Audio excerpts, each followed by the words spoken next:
we've both been excited for this day, for this night. Pretty pumped. I'm not the biggest horror guy, but when I feel it in the air that something special is coming because of like the letterboxd heads or the Twitter heads or whatever you and I are talking about, sometimes I get excited and I'm like, this is going to be the one that changes my life. And we bought our advanced tickets. We got the same screening, but we didn't sit together because the theater was packed. Yeah. Wild, right? For a Can't believe it. Thursday night, 7 p.m. Now, what I will say is usually when I see a Thursday night preview, I'm in an RPX or the Cinemark XD. So I'm in the bigger theaters. We were not in one of those. We were in one of the smaller theaters, but relative to that, it was still a completely full theater. But I just want to make sure I make that clear because it wasn't an XD. But what were your impressions going into this? What were the hype levels? What were you hoping for? What were you needing? All that good stuff. For the longest time, until about an hour before this movie, I was expecting the scariest movie of the year. I was expecting a horrific experience across the board. And I'm a guy who doesn't really get scared in movies. And I don't say that trying to sound like I'm above other people. I guess I'm just so fully aware of how they're doing it. It doesn't actually impact me even something like The Conjuring or Hereditary, which spooks the hell out of me for sure. But I'm not like shivering in the corner like a couple of people I watched Hereditary with when we saw it in the theater. And so, I expected to be scared, but not to be scared, if that makes sense. But knowing this is Neon, knowing this is Oz Perkins, I was hoping for just some crazy imagery. And then seeing these trailers of the main actress, her heartbeat got up to 170 when she has a resting rate of 76 when seeing Nick Cage for the first time. I'm like, ooh, that's a cool way to market this film. I loved the marketing for this movie. I did not want it to be misleading. I expected one thing going in, and the hype was as high as I've seen for any horror movie. I mean, it felt like the hype for Hereditary when that came out in 2019. That paid off, so I was hoping this would do a similar thing. Yeah, I'm with you mostly. We've recorded a few videos together by this point, and you do bring up, I'll let you speak to it, but you did bring up how you thought this was going to be the scariest movie going into it.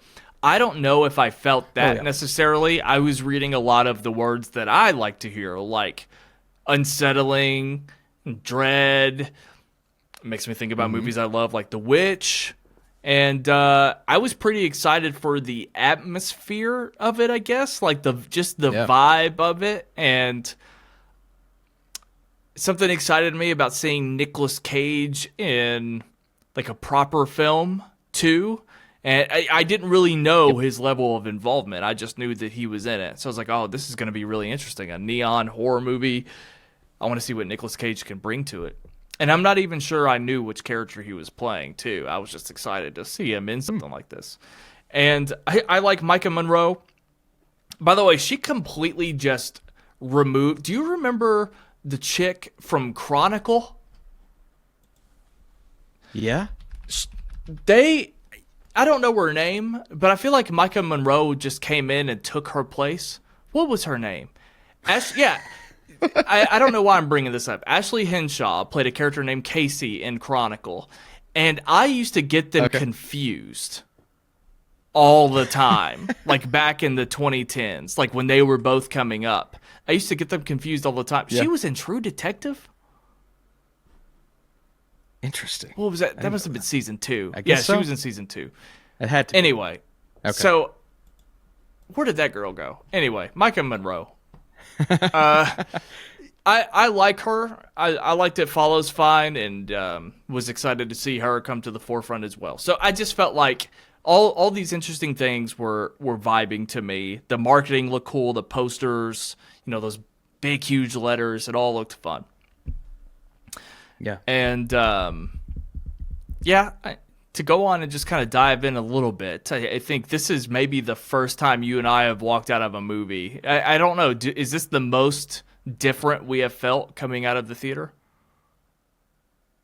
Probably. I think there's similarities in what we feel, but we are on opposite ends of the movie. Yeah. For sure.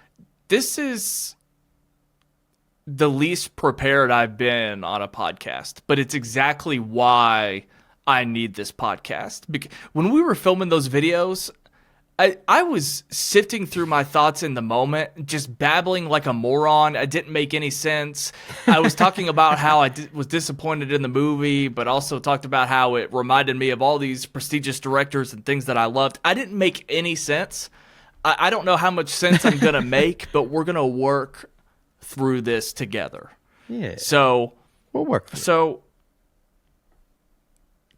to not spoil anything, again, non-spoilers, I walked out of this feeling like I don't like when things are weird for the sake of being weird. And there was a little bit of that.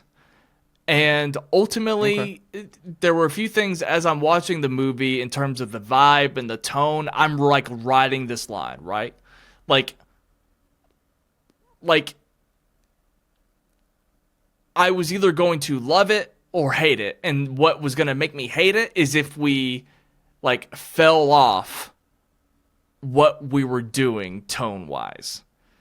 And what I mean by that is I feel like the first half of the movie, it really is riding this like procedural serial killer. I described it as like Denis Villeneuve directing a David Fincher film in an A24 package. So I'm not going to act like I was totally invested in our lead character, but I was definitely curious to see how the story was going to unravel with Longlegs, a serial killer. I was hoping for like this true detective vibe. There were, of course, some scary images along the way, but the first half of the movie, I was fine. And then the second half of the movie, once we start paying things off, quote unquote, and we start to reveal more of the plot, it became way more conceptual than I had anticipated. So the fact that they just dumped this whole thing on us and completely changed my expectations, which are fine normally, but it turned into something that I don't think I was ever going to like in the first place. And that's, I think, the best way that I've been able to figure this out since we last saw each other. It's also very hard to say anymore without spoiling, but I'll leave it there. Yeah, it is. First of all, I want to say Micah Monroe is giving off major Holly Hunter, like Jodie Foster vibes in this movie, from her accent to the lead performance in a movie like this. Just like, and I kept hearing Holly Hunter in her voice. I'm like, that's Elastigirl, because it's just the way she would talk. I'm like, yeah, I'm kind of liking this. That being said, her character was at arm's length through a lot of the movie, and I think that was my issue in the first half. Is I didn't have a full reason to connect to her, and I'm sitting here going, man, I hope they're not just making her weird for the sake of being weird, like just for the sake of having just an odd, strange, distant, maybe like just more of a reclusive type of character. And that's what I was getting. I'm like, my God, I hope this ties into where this is going. And inevitably it kind of does, which I appreciate. But I felt a little distant from our lead character. Now, the first half is interesting because it is very much a procedural serial killer. You've got her boss. He's telling her things to do, telling her places to go. She's going there, but you're not completely sure how she plays into this entire thing and what her role in uncovering these secrets, to tiptoe around spoilers, is going to be. And that's the payoff that we get in the second half. Now, my complaint about the second half is different from yours. I do think it moves a bit quick through all of the things that they dump on us. Yes. But I was very happy with the things that they did dump on us because of the way that it enhances the first half of the movie, and all of those little tidbits that we get, specifically with her character, whether it be the way she acts, whether it be a relationship that she makes early on in the movie, like nothing in the first half is not important to the second half of this movie. Everything serves a purpose, which I like, and everything ties in the third act, which I like. Now, do they dump it on a little bit quick? Yes, but at the same time, I love the 90-minute runtime. I love it. I think it's like the perfect runtime for a movie like this, one that's, attempting at times to be overly artistic, but it doesn't draw it out for 2.5 hours. That's nice to see. Sometimes these A24 horror movies, they draw it out and then they draw it out some more. And so Oz Perkins, I've never really, to be honest with you, this is the first time I've liked one of his movies. I know that sounds really harsh. I've always found him to be more of a style over substance guy.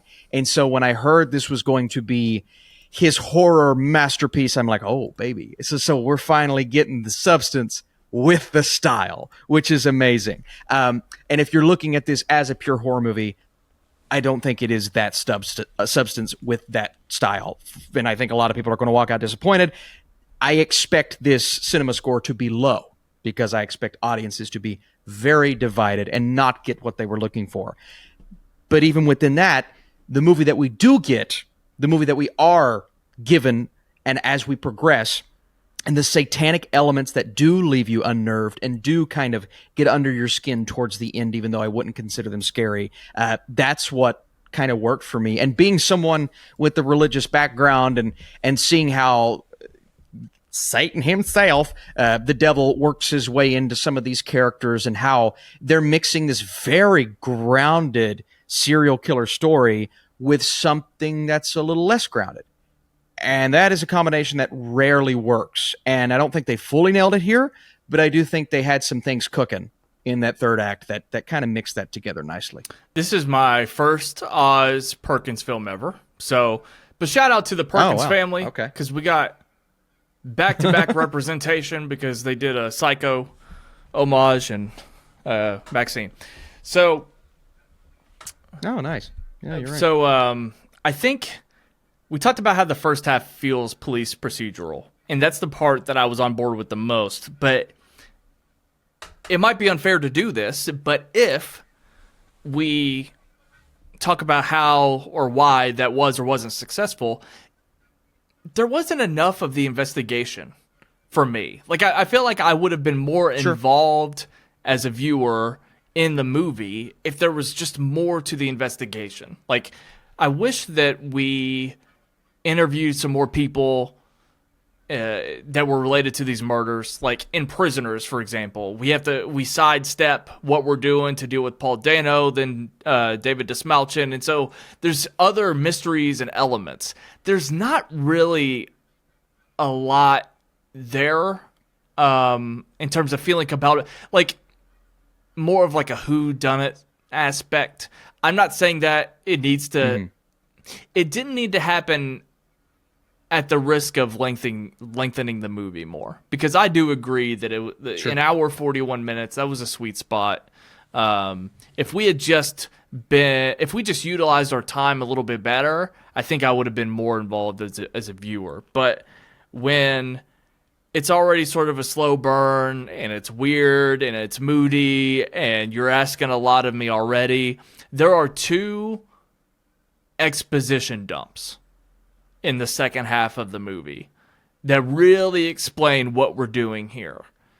And I think the first one was the hardest to get on board with for me, because I don't feel like it was earned, because there wasn't a lot to the investigation. And I felt like it was we'll talk about that in spoilers. But the ending scene, this big, epic, intense climax happens, and like there's an exposition dump like right at the beginning / middle of it, and I think it takes away ultimately. And I think that's one of the scenes that I think solidifies why people are going to love this movie. So this just comes down to my subjectivity and my preference. but I felt like the fact that we were still taking time to sort out what we were doing in those moments.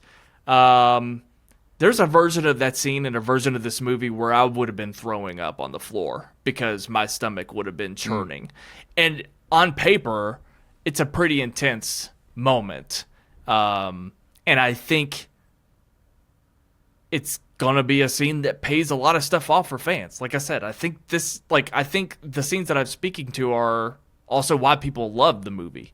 I just can't get on board. But I know it's annoying to listen to, but if you've seen the movie, you can kind of get what I'm talking about. But we'll go in more in the spoiler territory. But shout out to Blair Underwood. I mean, that dude, it's like one of those things where like that character could have been played by any actor. So if it could have been played by any actor, why not get somebody reliable and underutilized like Blair Underwood? Yeah. Like that guy hasn't aged a day since I've had conscious life. So good for him for getting this movie. Dude. Yeah, I do think it's interesting though that you're right. I mean, there's some moments in the end where exposition is an integral part of your understanding of what's happening. But then I think of other movies in this, or trying to be in this specific genre in the past, that have just left me so confused at the end and angry, and I would have wished we would have gotten an exposition dump. And I know I often complain about exposition in movies, but I think of other very similar examples of like, God, I wish I would have just understood that a bit better. But I didn't really have any questions at the end of this movie.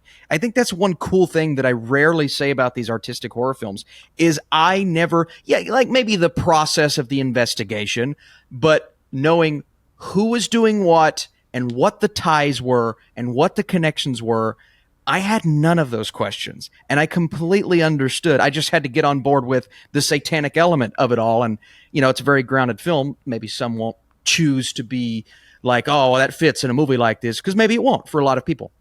But in that way, it reminds me of a movie like Zodiac, how Zodiac just maybe didn't utilize exposition on this level, but revealed things to you and gave you things towards the end of the movie that allowed you to feel satisfied, where if they didn't do that, they didn't give you those moments, well, then I would have sat back and said, wow, man, I wish I would have known a lot more than that. And with the procedural thing, I'll give that to you for sure. But maybe this is a film that disguises itself as a serial killer thriller when it's really a character study of Micah Monroe's character. I mean, this is even though she was at arm's length at the beginning of the film, it is really all about her. From start to finish, it is all about her. And I'm just kind of thinking about this as I go, but I'm starting to think Oz Perkins wanted her to be the focus so much that he chose not to dive more into the details of the actual murders themselves and just said, we're going to give you her story from start to finish, and where we end up, you're going to understand that she is even more connected to this than what we thought at the beginning. Because if there was no connection between the investigator and the murders, then I do think we would have gotten a lot more of the procedural Mindhunter aspect of this movie. But there's such a deep connection between her and what's going on. I think that slowly becomes the focus, and it becomes almost a full-on character study by the end of the movie, all about her. And that I didn't expect that at all, especially in the first act of the film. You're right, but I didn't feel it.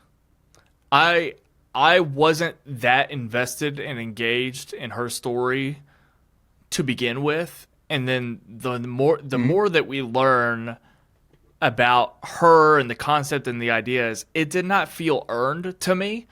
I don't know if it's because I went to the bathroom at the wrong time, or if you did. I was going to tell you that you went to the bathroom when, and I won't tell you exactly what happened. We can talk about it in spoilers, but when they go from one big moment to another big moment, and you left, and I was like, oh, Ryan. So I was just okay. We could talk about that later. All right. Well, but I think that's the biggest issue for me, is that I was not involved in the main character. So everything that the story ended up becoming, I didn't buy, and it didn't feel earned.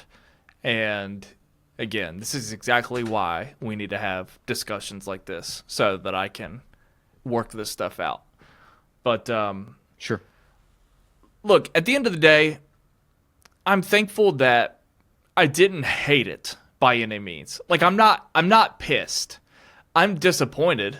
Yep. I'm disappointed because I wanted to walk out of the theater with the way that I felt about Maxine. Like I just wanted to be riding a high about something that I enjoyed, even if it was a great theatrical experience, like A Quiet Place.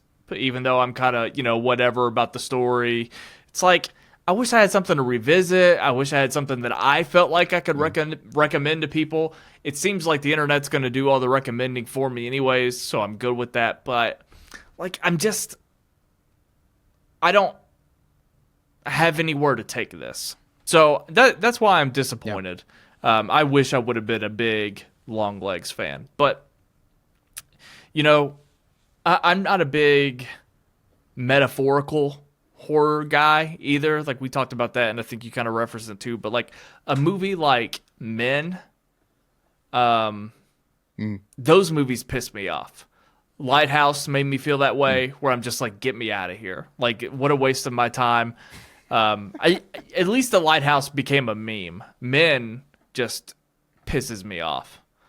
But so it wasn't that, and I'm grateful. I mean, it is. Yeah, I agree with you 100%. I don't have questions about the plot or the concept. I would have been more pissed if I did. Yeah. I mean, there was a lot, I think, riding on some of the things that happened in the third act that we ultimately got. But again, I mean, like what you said, it just depends on your connection to our main character, because that's what the whole movie is leaning on, is her. And it is tough though, because she's so weird. Yeah. You know what I mean? Like I think they did all they could to get you connected to her. I don't know what more they would have done to get you connected to that character. She's just weird. She's just a weird character. Yeah, I mean, just not do that. I mean, a romance, but like, is that needed? Like, no.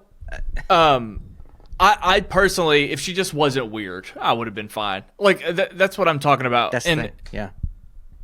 I haven't seen the trailers, so can we talk about Nicolas Cage, like without talking about plot details? Yeah, it's everybody I think is aware that he's the villain, and it's not like he's an actor playing a role. It's not like that's a secret. It's not like we didn't know Matt Damon was in Interstellar kind of thing. But so Nicolas Cage plays Longlegs, and he's wearing, what's the word? Prosthetics. He's wearing prosthetics to change his appearance. First of all, like, if nobody had told me that was Nicolas Cage, I would not have known it was Nicolas Cage. So, good for them. But at the same time, it's pretty cool. They made his face so lumpy. I mean, he looks like he's a squash. Like his face looks like he's a pumpkin or something. Like it's so like grotesque and lumpy, but he has this nose that is like a ski slope nose. Like I don't know how to explain it, but there are things like that really annoy me. I know it sounds stupid explaining it because it's just a little detail, but like they made him look like not a real person. But he's playing a person. He's playing a fucked up person. But you can be fucked up and look like Kevin Spacey in Seven. Just a bald dude. I mean, hell, that's what I look like. So it's like things like that when he's revealed in I don't know, maybe a 1/3 through the movie, we see Nicolas Cage's character. And when I'm already suspicious about what this movie is and where we're going, and Micah Monroe's character is weird, and like I'm already suspicious, and then we just see this character looking the way that he is, it kind of just makes me feel like, yeah, you're asking too much of me.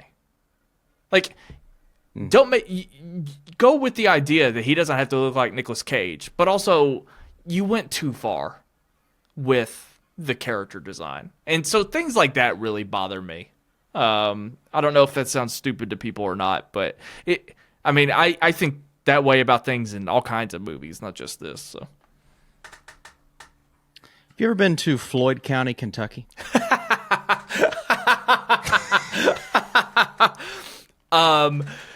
Well, to support what you're saying, as somebody who lived in Arizona for 3 years and completely forgot what people looked like in Kentucky, I will say that, like, I went from being around 10s all the time in Arizona to like 3 to 6s, and I'm not hot stuff. Like, I've been there. I'm from Kentucky, like, but people are significantly worse looking in our state compared to some other states. Yeah, man. But that's what I'm saying, man. Like, the moment Nicolas Cage came on screen, I'm like, that's a guy who lives up Mud Creek. Like, that's a guy who lives up Mud Creek. He looks like, and I love Mud Creek. My grandparents live up Mud Creek. My mom was born and raised up there. But I'll tell you what, that looks like my grandma's neighbor that lives down below her. I'm telling you that right now. So I had no issue with the way he looked. It's because I've seen people. I would get on board with the lumpy face and the skin texture, but it was the nose that took it too far. The nose bothered me the most. Like, literally, it was like, it looked like how Dragon Ball Z noses are drawn. Like, and that's the best way I know how to explain it. But like, this section here was just like it's like a flat surface, but it like goes out to here, and then it kind of like. That's the best way for me to explain it. It looks like a Dragon Ball Z nose, but it's so extra. I don't know. It's just like, come on. Guys. Maybe he was so satanic he messed up his nose and cut it open or something like that. It made me forget all about the Bradley Cooper Maestro nose. Like, it's like, it makes them look like they knew what they were doing. Anyway. Yeah. Yeah, that's fair. That's fair. No, I didn't really have an issue with the way he looked. It was more for me, again, these expectations of, I just think of that, first look at Nicolas Cage and how horrifying he is. I just think of the marketing. And I feel as if this marketing, while it's been good, we didn't get the product that they were promising. That's the issue here, is great marketing, but the movie isn't that. And so I just think that's going to throw so many people off when they see Nicolas Cage in this movie. And while I think he's great in the film, he does have some Cage moments. There are some Cage I think they work, though, to his character.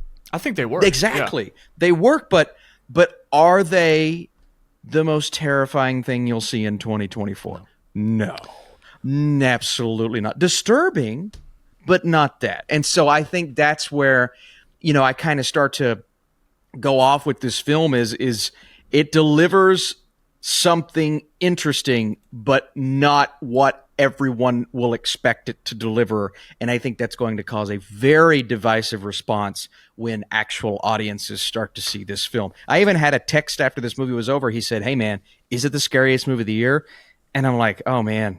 And that's just a guy who maybe sees 2 or 3 movies a year saying that. And so, John Flickinger. Oh, boy, it's going to be rough.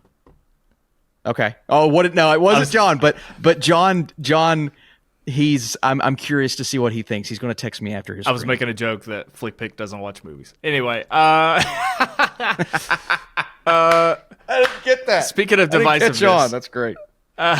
So Rotten Tomatoes, at the time we're recording this, 92% critic score, 65% audience score. Wow. There's only like there we go. There's only like 50 plus ratings for audience, but great story that falls in perfectly with the cast, Richard, and everything's just great. That's a 5-star. All I can say is that was an okay movie. Jeez. All right, very good. I didn't like this movie. All right. This movie will stand the test of time and on par with Silence of the Lambs. All right, take it easy.